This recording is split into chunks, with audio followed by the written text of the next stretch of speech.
क्या आपने कभी सोचा है कि पश्चिम बंगाल की सत्ता में हुए एक बड़े बदलाव से पड़ोसी देश बांग्लादेश की राजधानी ढाका में अचानक हड़कंप क्यों मच गया है? क्यों वो देश जो कल तक भारत के सामने अदब से पेश आता था, आज अचानक पानी को हथियार बनाकर हमें धमकियां देने लगा है? और आखिर बंगाल में ऐसा कौन सा नया प्रशासनिक मॉडल लागू हो गया है जिसने सीमा पार बैठे भारत विरोधियों और घुसपैठियों की रातों की नींद उड़ा दी है? आज की इस खास न्यूज रिपोर्ट में हम आपको इसी कूटनीतिक और राजनीतिक भूचाल की पूरी इनसाइड स्टोरी बताने जा रहे हैं, जिसे सुनकर आप भी समझ जाएंगे कि कैसे एक कड़े फैसले ने अंतर्राष्ट्रीय स्तर पर खलबली मचा दी है। पश्चिम बंगाल की जमीन पर कदम रखते ही ऐसा लग रहा है जैसे बांग्लादेश की राजधानी ढाका का पारा 7वें आसमान पर पहुंच चुका है। बंगाल के प्रशासनिक गलियारों में लिए गए कुछ नए और बेहद कड़े फैसलों ने सीधे चटगांव और ढाका के सत्ता के गलियारों में भूकंप ला दिया है। बंगाल की कमान संभालते ही नए मुख्यमंत्री शुभेंदु अधिकारी ने जिस आक्रामक अंदाज में काम शुरू किया है, उसने सीमाओं के आर पार की पूरी गणित को पलट कर रख दिया है। मुख्यमंत्री बनते ही उनके शुरुआती कुछ दिनों के फैसले ही इतने कड़े रहे हैं कि अवैध घुसपैठियों के पैरों तले जमीन खिसक गई है। पूरा बंगाल इस समय एक नए राष्ट्रवाद के जश्न में डूबा है, लेकिन वहीं दूसरी तरफ सीमा पार खौफ और बेचैनी का माहौल साफ देखा जा सकता है। इस बड़े प्रशासनिक फेरबदल और ताबड़तोड़ एक्शन ने बांग्लादेश की सरकार को इस कदर हिला दिया है कि वह अब भारत के खिलाफ खुलकर जहर उगलने लगी। वह अचानक सीधे अब तक जो टकराव देश और भारत के सामने थोड़ा संभल कर बात करता असल में बंगाल में उत्तर प्रदेश के कड़े शासन मॉडल यानी योगी मॉडल के लागू होते ही उन ताकतों की लंका लग गई है जो दशकों से भारत के संसाधनों पर अपना अवैध कब्जा जमाए बैठी थी। इसी हताशा और बौखलाहट में बांग्लादेश अब भारत को आंख दिखाने के बहाने तलाश रहा है और पानी जैसी बुनियादी जरूरत को एक कूटनीतिक हथियार बनाकर गीदड़ भकी देने की कोशिश कर रहा है। बंगाल में राष्ट्रवाद की इस नई बयार और प्रशासनिक कड़ाई के आते ही ढाका से लेकर चटगांव तक हर कोई बेचैन हो उठा है। अचानक बांग्लादेश के बड़े बड़े राजनेताओं की जुबान पर गंगा का पानी, फरक्का बैराज और भारत विरोधी बातें सजने लगी हैं।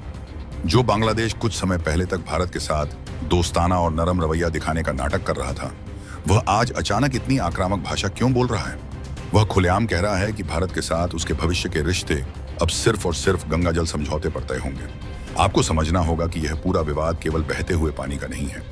यह उस गहरे डर का नतीजा है जो बंगाल में राजनीतिक सत्ता के बदलते ही बांग्लादेश के नीति निर्धारकों के मन में बैठ गया है। अवैध घुसपैठियों के खिलाफ हो रही चौतरफा कार्रवाई, सीमा सुरक्षा बल यानी BSF का सीमा पर बढ़ा हुआ सख्त पहरा, सीमावर्ती जिलों में कंटीले तारों की फेंसिंग का काम युद्ध स्तर पर पूरा करना और बंगाल के नए शासकों के तीखे तेवरों ने बांग्लादेश की नींद उड़ा दी है। स्थिति यह हो चुकी है कि भारत पर दबाव बनाने के लिए ढाका में बैठी राजनीतिक पार्टियां अब पानी के मुद्दे को एक ढाल की तरह इस्तेमाल करने लगी हैं। सालों तक जिस बंगाल को कुछ स्वार्थी राजनीतिक दलों ने अपने वोट बैंक और अवैध घुसपैठ का सुरक्षित ठिकाना बना रखा था, वही बंगाल आज भारत की राष्ट्रीय सुरक्षा को अभेद्य बनाने वाली सबसे मजबूत दीवार बन चुका है। यही वजह है कि बांग्लादेश की सबसे ताकतवर और कट्टर राजनीतिक पार्टी BNP यानी बांग्लादेश नेशनलिस्ट पार्टी अब सीधे भारत को अल्टीमेटम देने पर आमादा है।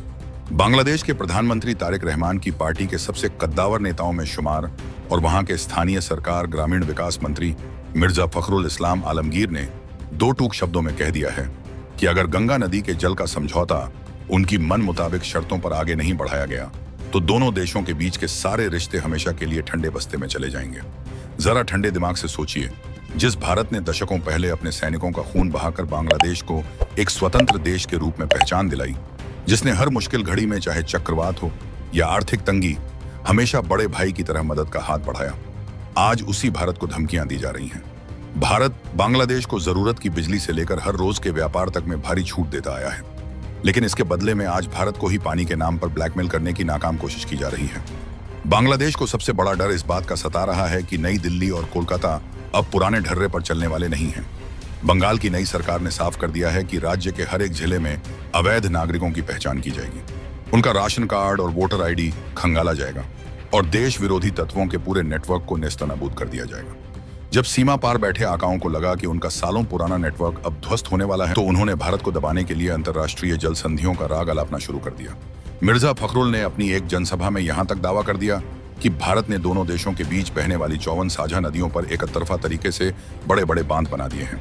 उनका आरोप है कि भारत अपनी मर्जी से पानी रोकता है और छोड़ता है, जिससे बांग्लादेश का प्राकृतिक जल प्रवाह पूरी तरह बाधित हो चुका है। बांग्लादेशी नेताओं का कहना है कि भारत का यह कदम उनके देश के अस्तित्व के लिए एक बहुत बड़ा संकट बन चुका है। वे पूरी दुनिया के सामने यह रोना रो रहे हैं कि अगर भारत ने उनकी शर्तें नहीं मानी तो बांग्लादेश का एक बहुत बड़ा हिस्सा पूरी तरह से सूखे और बंजर मरुस्थल में तब्दील हो जाएगा। इस पूरे विवाद की जड़ को समझने के लिए हमें इतिहास के पन्नों को पलटना होगा और इसके तकनीकी पहलुओं को बहुत ही सरल तरीके से समझना होगा। भारत और बांग्लादेश के बीच गंगा नदी के पानी के सही और उचित बंटवारे को लेकर दशकों पहले एक बेहद महत्वपूर्ण समझौता हुआ था। इस समझौते की कुल अवधि 30 साल तय की गई थी। इसका सीधा मतलब यह हुआ कि ठीक इसी समय काल में इस ऐतिहासिक संधि की मियाद पूरी तरह खत्म हो रही है। इस संधि के तहत ही पश्चिम बंगाल में बने फरक्का बैराज पर दोनों देशों के बीच पानी का हिस्सा तय किया गया था। अब बात करते हैं फरक्का बैराज की। भारत सरकार ने पश्चिम बंगाल के मुर्शिदाबाद जिले में इस विशाल बैराज का निर्माण करवाया था। इस बैराज को बनाने के पीछे भारत का मुख्य उद्देश्य यह था कि हुगली नदी में पानी के कम होते बहाव को सुधारा जा सके, ताकि कोलकाता बंदरगाह को भारी मात्रा में जमा होने वाली गाद यानी सिल्ट से बचाया जा सके। जब नदी में गाद जमा हो जाती है तो बड़े बड़े जहाजों का आना जाना पूरी तरह बंद हो जाता है। कोलकाता पोर्ट को जिंदा रखने के लिए भारत ने गंगा का कुछ पानी हुगली नदी की तरफ मोड़ना शुरू किया, लेकिन बांग्लादेश, जो नदी के निचले बहाव वाले क्षेत्र में स्थित है और जहां गंगा नदी को पद्मा के नाम से पुकारा जाता है, हमेशा से इस पर आपत्ति जताता रहा है। बांग्लादेश का आरोप है कि जब सर्दियों और गर्मियों के सूखे महीने आते हैं तो फरक्का बैराज के कारण उनके हिस्से में पानी बहुत कम पहुंचता है। इससे उनके यहाँ खेती किसानी ठप हो जाती है, मछलियां मर जाती हैं और सुंदरवन के जंगलों में खारे पानी की मात्रा बढ़ने से पर्यावरण को भारी नुकसान पहुंचता है। इसी खींचतान को खत्म करने के लिए 30 साल लंबा यह समझौता किया गया था। इस संधि के भीतर पानी बांटने के जो नियम बनाए गए हैं वे बहुत ही कड़े और स्पष्ट हैं। हर साल जब गर्मियों के शुरुआत में नदियों में पानी का स्तर स्वाभाविक रूप से कम होता है, तब पानी का बंटवारा 10-10 दिनों के चक्र में किया जाता है। इस बंटवारे का पूरा हिसाब किताब क्यूसेक यानी क्यूबिक फीट प्रति सेकंड के पैमाने पर मापा जाता है। इस बंटवारे का पहला नियम यह है कि यदि फरक्का बैराज पर गंगा नदी में कुल पानी का प्रवाह 70,000 क्यूसेक या उससे कम होता है तो दोनों देशों को बिना किसी बहस के आधा आधा पानी सौंप दिया जाता है। दूसरा नियम कहता है कि यदि पानी का कुल भंडार 70,000 से लेकर 75,000 क्यूसेक के बीच होता है तो बांग्लादेश का हिस्सा तय कर दिया जाता है कि उसे हर हाल में 35,000 क्यूसेक पानी मिलेगा और जो भी बचा हुआ पानी होगा वह भारत के हिस्से में आएगा। तीसरा नियम यह है कि यदि नदी में पानी का बहाव बहुत अच्छा हो और वह 75,000 क्यूसेक से ऊपर चला जाए तो भारत अपने पास न्यूनतम 40,000 क्यूसेक पानी रखता है और बाकी का सारा पानी बांग्लादेश की तरफ छोड़ दिया जाता है। इस पूरी व्यवस्था की रोजाना निगरानी करने के लिए दोनों देशों के इंजीनियरों और अधिकारियों को मिलाकर एक संयुक्त समिति बनाई गई है। लेकिन इस संधि में एक बहुत ही महत्वपूर्ण आपातकालीन क्लॉज भी जोड़ा गया है। वह क्लॉज यह है कि यदि किसी भी 10 दिनों के चक्र में गंगा का कुल जल प्रवाह 50,000 क्यूसेक से भी नीचे गिर जाता है तो दोनों देशों की सरकारों को तुरंत एक इमरजेंसी मीटिंग बुलानी होगी ताकि पानी के संकट से मिलकर निपटा जा सके। साथ ही इसमें यह भी लिखा है कि हर 5 साल में दोनों देश इस संधि के असर की समीक्षा करेंगे। अब सवाल यह उठता है कि अगर सब कुछ नियमों के मुताबिक चल रहा था तो आज के समय में आकर अचानक इतना बड़ा बखेड़ा क्यों खड़ा हो गया? इसके पीछे मौसम का बदलता मिजाज और दोनों देशों की बदलती जरूरतें हैं। पिछले कई सालों में ग्लोबल वार्मिंग और पर्यावरण में आए भारी बदलावों के कारण हिमालय से निकलने वाली नदियों का जल स्तर गर्मियों में बहुत ज्यादा घट जाता है। पुरानी संधि का जो फार्मूला दशकों पहले तय किया गया था वह आज के समय की जमीनी हकीकत से बिल्कुल मेल नहीं खाता। आज के समय में बांग्लादेश चाहता है कि नए समझौते में उसे पानी की और भी ज्यादा गारंटी दी जाए। वह चाहता है कि चाहे नदी सूखी ही क्यों ना हो, उसके हिस्से का पानी कम नहीं होना चाहिए। लेकिन बांग्लादेश यह भूल रहा है कि भारत के भीतर भी हालात बदले हैं। उत्तर प्रदेश, बिहार और खुद पश्चिम बंगाल में आबादी तेजी से बढ़ी है। इन राज्यों में किसानों की सिंचाई योजनाओं, शहरों में पीने के पानी की किल्लत और बिजली पैदा करने वाले थर्मल पावर प्लांटों के लिए पानी की मांग पहले के मुकाबले कई गुना बढ़ चुकी है। भारत अपने नागरिकों के हिस्से का पानी काटकर किसी ऐसे देश को कैसे दे सकता है जो पीठ पीछे भारत के खिलाफ साजिशें रचता हो? यही कारण है कि इस नए समझौते पर किसी आम सहमति तक पहुंचना इस बार नामुमकिन सा नजर आ रहा है। गंगा जल विवाद के साथ साथ बांग्लादेश की कट्टरपंथी ताकतें और जमात इस्लामी जैसी पार्टियां अब एक और नया मोर्चा खोलने की तैयारी में हैं। बांग्लादेश के रंगपुर इलाके में जमात इस्लामी के प्रमुख शफीकुर रहमान ने एक बहुत बड़ी जनसभा करके भारत को सीधे चुनौती दी है। वे अब तीस्ता मास्टर प्लान और जागो बाहें, तीस्ता बचाओ जैसे भड़काऊ नारे बुलंद कर रहे हैं। तीस्ता नदी भी भारत के सिक्किम और बंगाल से होते हुए बांग्लादेश में प्रवेश करती है। लेकिन शायद ढाका में बैठे हुक्मरान यह बात अच्छी तरह से भूल चुके हैं कि भारत अपनी संप्रभुता और राष्ट्रीय सुरक्षा से रत्ती भर भी समझौता नहीं करने वाला। आज का भारत किसी भी अंतर्राष्ट्रीय मुद्दे को सिर्फ खोखली भावनाओं या पुरानी दोस्ती के चश्मे से नहीं देखता, बल्कि वह सीधे रणनीतिक नफा नुकसान का आकलन करता है। भारतीय दर्शकों और देशवासियों को यह बात समझनी होगी कि हमारी सरकार के लिए हमारे अपने किसानों, हमारे अपने बंदरगाहों और हमारी अपनी राष्ट्रीय सुरक्षा से बढ़कर कुछ नहीं है। बंगाल की सीमाओं पर अब ढिलाई का दौर पूरी तरह से खत्म हो चुका है। बीएसएफ के जवानों को खुली छूट दे दी गई है कि वे सीमा पार से होने वाली किसी भी अवैध गतिविधि को कड़ाई से रोकें। अब बांग्लादेश को यह समझना ही होगा कि धमकियों और दबाव की राजनीति नए भारत और नए बंगाल के सामने बिल्कुल नहीं चलने वाली। क्या बात सिर्फ पानी की है या ढाका के बंद कमरों में कोई बहुत बड़ी अंतर्राष्ट्रीय साजिश रची जा रही है? जरा सोचिए, जो देश कल तक अपनी अर्थव्यवस्था और सुरक्षा के लिए पूरी तरह से दिल्ली के इशारों पर निर्भर था, अचानक इतनी बड़ी बगावत की हिम्मत कैसे जुटा पा रहा है? क्या इसके पीछे किसी ड्रैगन की चाल है या फिर सीमा पार बैठे हमारे पुराने दुश्मन पाकिस्तान की कोई नई बिसात? आज के इस न्यूज अपडेट में हम उस पर्दे को गिराने जा रहे हैं जिसके पीछे बैठकर भारत को घेरने का एक बहुत बड़ा चक्रव्यूह रचा जा रहा है। आप इस वीडियो को अंत तक जरूर देखिएगा, क्योंकि आज जो खुलासे होने वाले हैं वो आपके रोंगटे खड़े कर देंगे। यह सिर्फ एक कूटनीतिक विवाद नहीं है, बल्कि यह सीधे तौर पर भारत की संप्रभुता और हमारी सेना की तैयारियों को दी जा रही एक खुली चुनौती है। अब तक हमने देखा कि कैसे बंगाल में सत्ता के बदलते ही घुसपैठियों पर शिकंजा कसा गया और पानी को लेकर ढाका ने अपनी चाल चलनी शुरू कर दी। लेकिन अब कहानी उस मोड़ पर आ पहुंची है जहां कूटनीति के साथ साथ हथियारों और सेना की धमक भी सुनाई देने लगी है। खुफिया एजेंसियों के हवाले से जो खबरें छन कर आ रही हैं वो इस ओर इशारा कर रही हैं कि बांग्लादेश की इस अचानक आई आक्रामकता के पीछे विदेशी ताकतों का बहुत बड़ा हाथ है।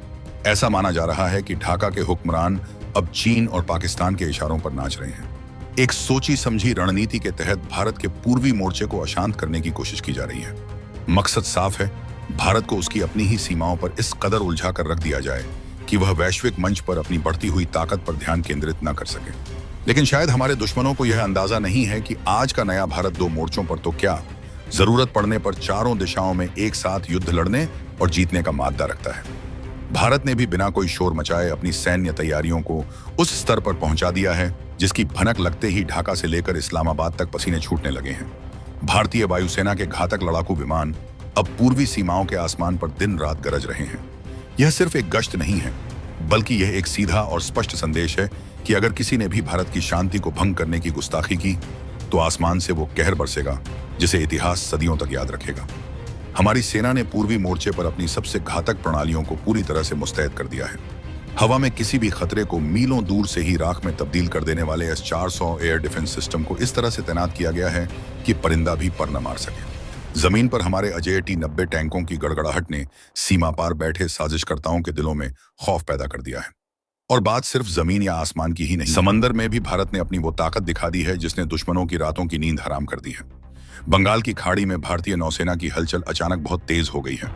समंदर के सिकंदर कहे जाने वाले हमारे विशाल एयरक्राफ्ट कैरियर INS विक्रांत की मौजूदगी और हमारी नौसेना के जंगी जहाजों के कड़े पहरे ने यह साफ कर दिया है कि भारत अपने समुद्री हितों और अपनी सुरक्षा से किसी भी कीमत पर कोई समझौता नहीं करेगा। यह जो सैन्य घेराबंदी भारत ने की है वह उन ताकतों के लिए एक मूक लेकिन बहुत ही भयानक चेतावनी है जो बांग्लादेश के कंधे पर बंदूक रखकर भारत पर निशाना साधने का सपना देख रहे हैं। बंगाल के नए नेतृत्व और दिल्ली में बैठे शीर्ष नेताओं के बेहद सख्त और गंभीर चेहरों ने दुनिया को बता दिया है कि अब कोई नरमी नहीं बरती जाएगी। पहले की सरकारों में जो एक ढुलमुल रवैया देखने को मिलता था, जहां दुश्मन को समझाने या उसके सामने झुकने की कोशिश होती थी, वह दौर अब हमेशा के लिए खत्म हो चुका है। अब चेहरों पर न तो कोई बनावटी मुस्कान है और न ही किसी भी तरह का कोई समझौतावादी भाव। सिर्फ और सिर्फ एक आक्रामक और ठोस रणनीति है। बंगाल प्रशासन ने राज्य पुलिस और खुफिया तंत्र को बिल्कुल स्पष्ट निर्देश दे दिए हैं कि समाज में छिपे बैठे स्लीपर सेल और देश विरोधी तत्वों को जड़ से उखाड़ फेंका जाए। रात के अंधेरे में होने वाली सर्जिकल स्ट्राइक जैसी कार्रवाइयां अब बंगाल के उन इलाकों में आम बात हो गई हैं जो कभी घुसपैठियों के लिए सुरक्षित पनाहगाह माने जाते थे। इस पूरी तस्वीर का एक और बहुत बड़ा पहलू है जिस पर बहुत कम लोग ध्यान दे रहे हैं, और वह है आर्थिक नाकेबंदी का अघोषित हथियार। भारत बहुत अच्छी तरह से जानता है कि बांग्लादेश की पूरी अर्थव्यवस्था धागे से लटकी हुई है और वह धागा भारत के हाथों में है। रोजमर्रा के खाने पीने के सामान से लेकर कपड़ों के कारखानों में इस्तेमाल होने वाले कच्चे माल तक बांग्लादेश पूरी तरह से भारतीय बाजारों और भारतीय बंदरगाहों पर निर्भर है। अगर भारत ने अपनी सीमाओं पर व्यापारिक ट्रकों की आवाजाही को महज कुछ हफ्तों के लिए भी धीमा कर दिया तो ढाका के बाजारों में हाहाकार मच जाएगा। वहां महंगाई आसमान छूने लगेगी और जनता सड़कों पर उतर आएगी। भारत अभी अपने इस ब्रह्मास्त्र का इस्तेमाल करने से बच रहा है, लेकिन उसने अपने इस आर्थिक दबदबे का एहसास ढाका को कराना शुरू कर दिया है। भारतीय दर्शकों को यह समझना बहुत जरूरी है कि यह लड़ाई सिर्फ बंगाल के राजनीतिक गलियारों या सीमा पर खड़े जवानों की नहीं है। यह लड़ाई भारत के वजूद और हमारे आत्मसम्मान की है। दशकों से हमने अपने पड़ोसियों की हर मुमकिन मदद की, लेकिन बदले में हमें सिर्फ पीठ में छुरा ही मिला। अब वक्त आ गया है कि हम एक राष्ट्र के रूप में एकजुट होकर खड़े हों और दुनिया को दिखाएं कि भारत अब किसी की धौंस नहीं सहेगा। जिस तरह से बंगाल में एक नए राष्ट्रवाद का उदय हुआ है, उसने पूरे देश को एक नई ऊर्जा से भर दिया है। बांग्लादेश की जो कट्टरपंथी ताकतें आज भारत को आंख दिखा रही हैं, उन्हें यह नहीं भूलना चाहिए कि जिस भूगोल और इतिहास का वो हिस्सा हैं, उसकी जड़ें कहीं ना कहीं भारत से ही जुड़ी हैं। अगर उन्होंने अपनी हदें पार की तो भारत के पास ऐसे कई कूटनीतिक, आर्थिक और सैन्य विकल्प मौजूद हैं जिनका इस्तेमाल अगर कर लिया गया तो उन ताकतों का नामो निशान मिट जाएगा। चाहे वो गंगा के पानी का मुद्दा हो, तीस्ता का राग हो, या फिर अंतर्राष्ट्रीय मंचों पर भारत को बदनाम करने की कोई भी साजिश हो, नई दिल्ली ने हर चुनौती का मुंहतोड़ जवाब देने का मन बना लिया है। अब आगे क्या होगा?